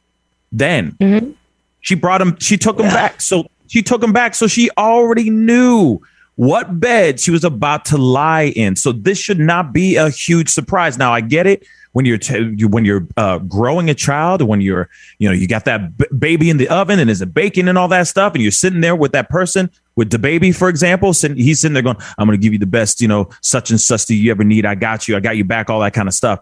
Sure. Have a baby by me, baby. Be a millionaire. Of course. You're going to sit there and think that you guys are partners in, raising this child. But that's only it. That's it. Partners in raising that child. Now she's got this harsh reality that's been thrown in her face, and he did some petty ass ish. Real talk. With going some real petty stuff. But he was desperate. He was desperate to try to get her the hell out of that house. Could it be just because he just wanted his own freedom?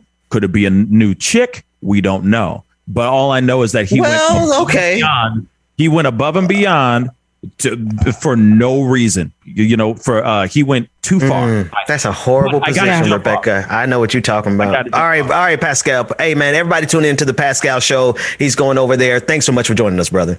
No problem, man. Bye, Pascal. See you. Stay blessed, y'all. See you later.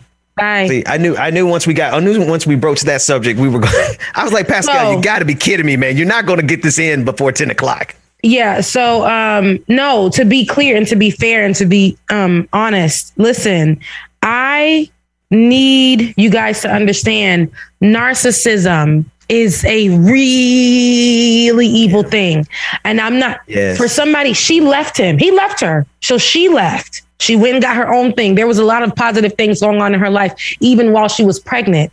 But a narcissist, a true narcissist who's already has their nails into someone.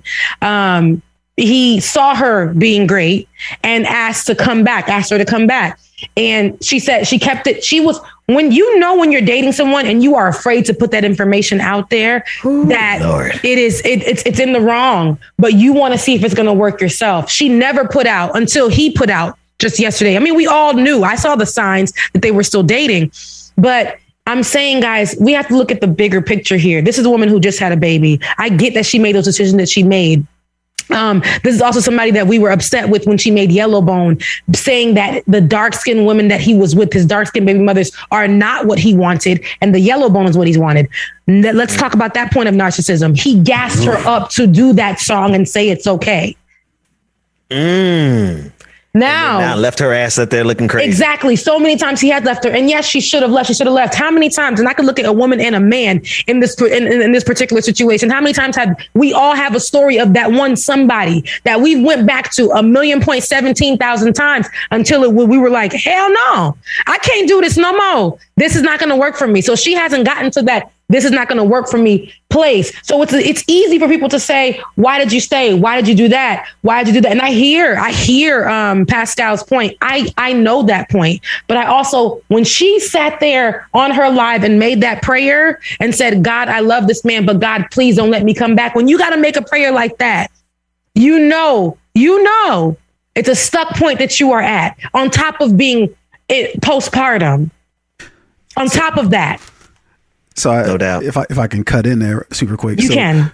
So obviously, like, this is a charged topic because I think a lot of people can identify with almost like every side of this particular, situation. But I think the thing that that jumps, because I have no idea about any of this. I'm literally, I obviously listen to a few of the baby songs, but I don't know about the situation. I don't know what's going on with them. Like I obviously heard about, the whole thing at the concert. So I'm coming to this like fresh, like literally watching this clip right now was my first time seeing it. But what I see is, something that I'm trying to pay attention to more, which is narratives, right? That people are trying to craft their own narratives. And I feel like that's, and the baby might obviously be like a narcissist or what have you. But as he was taping that, I felt like he was trying to craft his own narrative, right? He was trying to, hey, this is what's going on right now. Now, the whole thing could have been taken out of context, and, there could have been a lot of things that clearly happened before and happened after to paint it in a different light. But I feel like when you're trying to craft your own narrative, this is what happens, right? When two people are trying to, especially if they're in the public eye, this is what the case is going to lay out to be when they're not seeing eye to eye. You see two people who everybody's going to choose their side. Oh, we're on the baby side, or we're on her side. But in reality, it's their situation. There's probably so many things that we don't know, that we have no idea about, but we're going to make our own judgments about it because we're that's what we do as the public. But we can relate to some part of it. But I can tell you this though. I can tell you this much: there's no matter what I'm going through, no matter how complicated my backstory is, am I going to do that to my baby mama? Just not. You know, I don't mean I got to be with you. Don't mean I got to date with you, but I'm not going to put you on blast. I'm not going to embarrass you.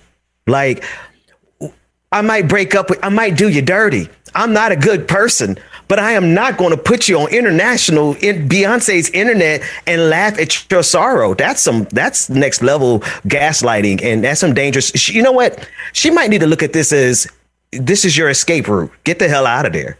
Just run. Yeah. He's very disrespectful, and this is a toxic situation we can see on both sides. She's very, and she is a very young woman who thought that she was in love. And many times, like I said, there are stories told and untold. When I see this, we can all relate, like you said, from each and every side of it. There are baby fathers who can relate and may watch this and maybe a clip of this. There's so many clips to this one thing. But there's baby fathers who can, or fathers who can watch this and say, I've been through this, because I've watched in my own circle of friends and family where the mother's child has been somebody who's been a narcissist, somebody who's been nasty, somebody who's been that. And, the fathers have had to record so that they are not put in situations where they're going to jail or those kind of things. And I've also seen so many times in relationships where, one party can be very controlling, very narcissist, and where it's hard for someone to leave when the person has presented themselves as one thing and then has healed, has showed that they've healed and they were able to work through it, and then flip the cards on them in the middle of nowhere. And to be put on the social media, and that's one thing I don't like about our generation today, to be put on social media in a way where these issues are they're projecting these issues on everybody. And they're creating these narratives to save themselves. Right after the video was taken, in less than 10 minutes, there was a post put up, a statement put up about the situation from the baby himself. So it's almost, you can say this is something that could have been planned, because he did want her out for whatever reason. But all I say is, all in all, in relationships, I hope that we learn to see the signs early on so that we aren't in a stuck place mentally, so that we can, we have some level of emotional maturity. But it is hard. Once you are already in it, it is hard to just say, I am leaving. It is difficult. Well, I do want to offer this as a piece of advice, because this type of behavior, I've seen this type of behavior in relationships, but I've also seen this type of behavior in corporate America. And I've also seen this type of behavior in activist spaces. There are gaslighters of the highest order out there who behave this exact same way that you saw the baby acting, in the sense of controlling that narrative. Babatunde, if you pull up, do you have that image of the statement that he put out afterwards? Because based on this statement, you would think that, you would not believe your own lying eyes. We watched the video. We saw how he antagonized the situation, and whatever culpability the sister had in it, whatever the case, we know that this, what we're seeing on the screen, is a little small for me. Let me see if I can make it bigger so I can read. This narrative here, Rebecca, let me read it. He said, this is the baby, and this is his statement. I would like to swiftly remove myself from any of the hostile behavior put on display moments ago. This here thing has gone far enough for Shawty to crash out on her own, and it saddens me because I still got a queen to raise. The last hour has been documented for my safety and business done based on my reputation, with multiple threats of setting up a internet scheme and a person refusing to not let me go. Me and somebody else here knew to record her. I done been beat on and yelled at and chased around like one of them fatal love attraction type of girls, but I knew to keep it together. And he goes on and on and on. I don't know, because I haven't been there. Maybe what he's saying is true, but that clip that we saw, I don't know. I don't get that vibe. No, it could have been true. It could be true. We don't know. Like I said, we're not there. Like Tune just said, it's the narrative that one creates, and that's what he created. She has never said anything about this man who, if he was her child's father, anything. She kept that under wraps because it's an embarrassment. You be dating somebody and they're an embarrassment when you don't want to show them. Okay, when you don't want family and friends to really know, when you've possibly been disowned by your own because of what they saw you go through, and you can't really see that, and you're trying to give the person another chance, it happens. But he's the one that put that all on blast in one night. put it all. Showed the baby's face, which she did not show at all, her daughter's face. He ended up showing the child's face, having this, being the leader of this conversation. Now, all those things may have happened, but the things that I see here is somebody who is going through postpartum. She just had this baby. He moved her in himself. And so she posted up all the receipts herself of them being. I'm sorry. He moved her into the house and he just told her to get out of. He moved her in. Yes, he moved her in. She left her own home. He moved her in, and all these things are happening. Now, she showed all the receipts of them being in the relationship this whole entire time. She did. But at the end of the day, it is what it is. Because like I said, it's social media. I just hate to see it unfolding in this manner. There are so many of us who can relate to this. All of us, like I said, men and women. And the narcissist could be a man or a woman. Let's not get it twisted. That's right. The crazy can be a man or a woman. The mentally unhealthy could be a man or a woman. Both of them are toxic. Both of them are in this whole situation. Even in that statement, how old are they, by the way? How old? In their 20s, I think she's like 25 or something like that. But even in this particular situation, Ben, in that statement that you read, he was promoting his tour. So if you want to talk about narratives, you can talk about that. Secondly, she said she put up a picture of why he kicked her out, and it was because she purchased a plan B. She got a plan B to the house. She knows getting pregnant by him again is going to be a crazy situation because this man is sick. And she knows that, she needs to get to a mental healthy place where she can leave.